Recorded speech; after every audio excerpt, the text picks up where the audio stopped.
Let's plan a robbery. I got a doubt on this Glock, ain't no robbing me. These niggas like to comment shit on Instagram pics. See me in public, say hi to me. Boy, I don't get it. Bro hit a lick and I'm with it. Been hanging out the ski mask, I can't fit it. Bro hit a lick and I'm with it. Been hanging out the ski mask, I can't fit it. Let's plan a robbery. For DC Gospel, man, before I go any further, man, y'all hit the button, subscribe, share, and like. Man, what's up, gang, man? First, before I go any further, again, I want to thank everybody for their support. DC Gospel. Man, let's jump right into it, man. Ksoo's got a murder trial going on right now, y'all. Trial just wrapped up in the last 20 minutes, and we're talking about the trial for Jacksonville rapper Hakeem Robinson, also known as Ksoo. Robinson is on trial for the murder of 23-year-old Charles McCormick, and this is the first of two murders where he's accused. Leroy Whitaker is also being tried with Robinson for the murder of McCormick, but the men will have two separate juries. Off this hook, you got the father testifying against the son. Not only co-defendants, but family members. Yes. Why are you doing that? Well, I have a number of reasons. And what are they? Now, this is a great example why you shouldn't live with your parents, why you should put your parents in your business if you in the streets. You get your parents caught up in a situation of they got to defend you in front of the courtroom or lie for you. So, as a father and me, as you listen to this guy say, probably was gonna get accessory after the fact. He got other kids, but he sacrificed one. Him as a father, he should have just been like, look, stayed out of it. How the police get the information that you telling your son to put something to take a post down is diabolical. You must have told him that information. Well, I really don't have no more relationship with my family, besides one person. So a part of your family completely cut you out? Yeah. When people know that you're cooperating, does that make it easier or harder for you when you're incarcerated? Well, it make it harder for me. What do y'all think about a dad testifying against his own son, y'all? Like, me personally, I think that's the worst type of dad in the world. Like, you supposed to die for your kids and live for your kids. This guy choose to save his own butt and send his kid away for the rest of his life. Now, y'all want y'all to make sense of that. Man, hit them buttons and subscribe, y'all. DC Gospel in the house, y'all. You see we on the rise, the numbers going up. You see the view, look at the view. I'm always gonna give y'all a slick view of this DC Gospel thing. I'm up here on my rooftop. A lot of bloggers can't do this, y'all. They can't show you how they living. You're gonna see the wall. And there's nothing against that, you know what I mean? Cause I do it too. When I'm in a rush, I'll probably boom, set this up and we off to the races. But man, I wanna send my prayer out to Ksoo. Keep your head up, bruh. It's messed up, man, what your daddy did to you. It's like the worst type of father ever in life. Y'all tell me what y'all think. But let's just listen to Ksoo father. And not also the father, but his best friend, his friend or whatever, testifying against him. Judge Salvador. Have you been promised by the state that you would receive any specific sentence based on your cooperation? No, sir. Based on your pleas of guilty to those charges, what is the maximum sentence this court can sentence you to? Life. Without parole? Nasty work, bruh. He might get found guilty, y'all, off this. I don't know. Y'all tell me. We're going to follow the case day by day. And if it's something breaking, we're going to let y'all know, DC Gospel. And no, yeah, I want to give a shout out to the Republic Kingdom for supporting DC Gospel, man. Run me up in the Republic Kingdom too, y'all. I love y'all. Peace and harmony, man. DC Gospel in the house. Let's keep it moving. Judge Salvador. Have you been promised by the state that you would receive any specific sentence based on your cooperation? No, sir. Based on your pleas of guilty to those charges, what is the maximum sentence this court can sentence you to? Life. Without parole? Without parole.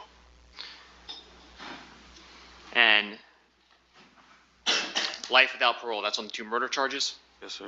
Is that also the potential sentence on the burglary with an assault or battery? Yes, sir.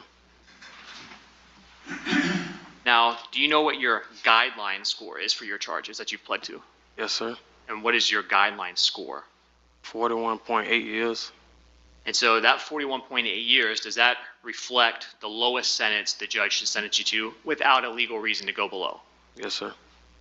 Now, is your cooperation, does that provide a legal basis that allows the court to go below 41.8 years if the court thinks that's appropriate? Yes, sir.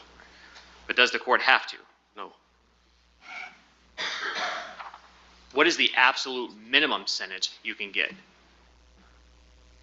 With At sentencing, what's the minimum sentence the court can sentence you to? 20 years. And then again, even with your cooperation, 20 years up to.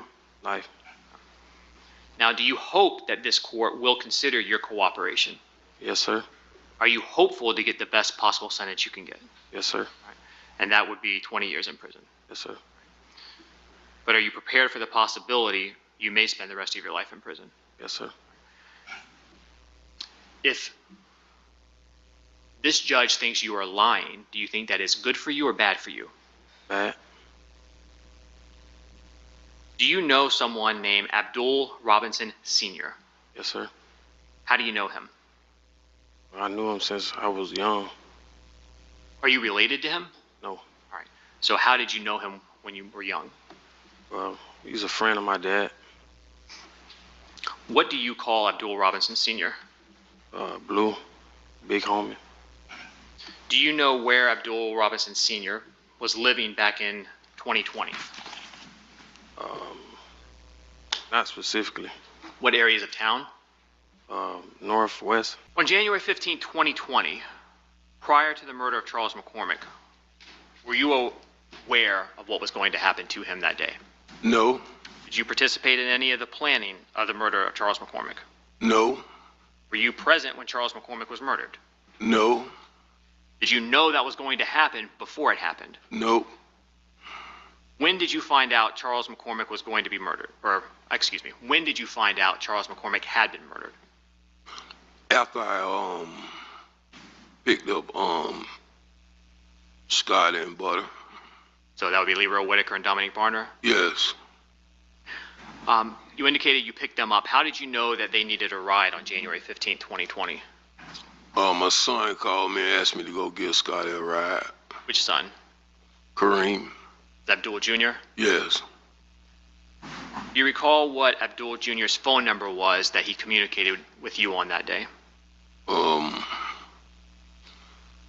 think it's 904 624 3694 84. 3684? Yeah. Do you recall what your phone number was back on January 15, 2020? 904 866 2370. Now, sitting here today, you realize that you are testifying against not only co-defendants, but family members. Yes. Why are you doing that? Well, I have a number of reasons. And what are they? I got some health issues. I got 2 6-year-olds and an 8-year-old daughter. And, when my 8-year-old daughter asked me when I'm going to come take her to the daddy-daughter dance. Objection, hearsay relevance. Overruled. You can answer. When she asked me over each year when I'm going to come take her there, and I keep letting her down. Then my 6-year-old son, when he asked me if I'm going to come to his football games, come take him fishing. My other 6-year-old, he asked me when I'm going to come see him, when he begging me, please come see me, Daddy. He want to teach me how to play the game, but he don't know where I'm at. Things like that. My health issues. What health issues do you have? I have diabetic. I'm diabetic. I'm on high blood pressure. I suffer from congestive heart failure. I just found out June 25th that my kidneys is failing rapidly. Has becoming a witness in this case negatively impacted your relationship with your entire family? Well, I really don't have no more relationship with my family, besides one person. So a part of your family completely cut you out? Yeah. When people know that you're cooperating, does that make it easier or harder for you when you're incarcerated? Well, it make it harder for me. What about when you get out? Extremely harder. Is cooperating in this case something that is easy for you to do? No, this is the most hardest decision I've ever had to make in my life. Let's plan a robbery. I got a dot on this Glock, ain't no robbing me. These niggas like to comment shit on Instagram pics. See me in public, say hi to me. Boy, I don't get it. Bro hit a lick and I'm with it. Big